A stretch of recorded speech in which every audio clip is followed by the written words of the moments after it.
Hello बच्चों, आइए इस प्रश्न को देखते हैं। प्रश्न में हमसे पूछा गया है कि ऊष्मागतिकी मुख्य रूप से संबोधित है। सबसे पहले हम बात करेंगे प्रश्न से संबंधित मुख्य अवधारणा के विषय में।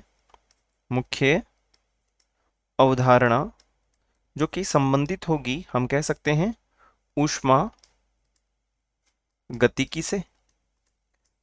और हम जानते हैं कि ऊष्मागतिकी के विषय में यदि हम बात करें तो हम लिख सकते हैं कि ऊष्मा गतिकी अर्थात हम कह सकते हैं ऊष्मा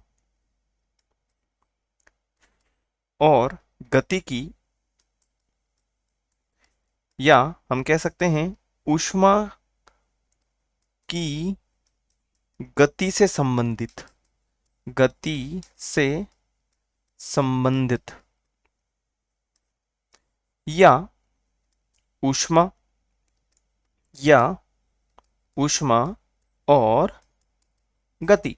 अब हम बात करते हैं यहाँ पर कि ऊष्मागतिकी का जो नियम है वो क्या है, कि इस नियम के अंतर्गत हम कह सकते हैं कि ऊर्जा का कार्य और ऊष्मा का रूपांतरण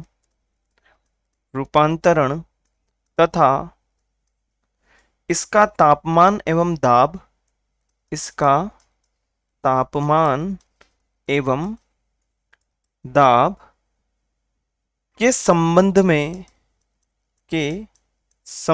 में पता करना या पता लगाना। अब हम दिए गए विकल्पों में से हमारे उत्तर को चुनते हैं।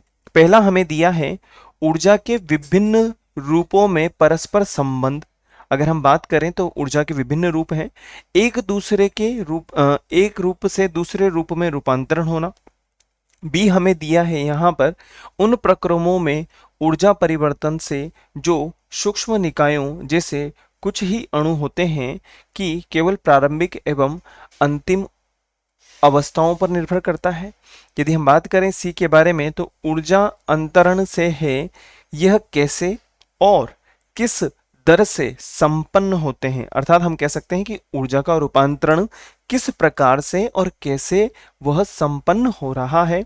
और अगर हम बात करें डी के विषय में तो डी में हमें दिया हुआ है कि उन निकायों से जो कि साम्यावस्था में हो अथवा जो एक साम्यावस्था से दूसरी साम्यावस्था में की ओर गतिमान होता है। अगर हम बात करें विकल्प सी के विषय में तो हम यहाँ पर देख पा रहे हैं कि ऊर्जा का जो अंतरण होगा, रूपांतरण होगा, वह किस प्रकार से होगा और वह कैसे होगा, यही हमारा विकल्प होगा। तो हम कह सकते हैं कि विकल्प सी जो है, विकल्प सी हमारा सही एवं वांछित उत्तर होगा। आशा है आप इसे अच्छी तरह समझ गए होंगे। धन्यवाद।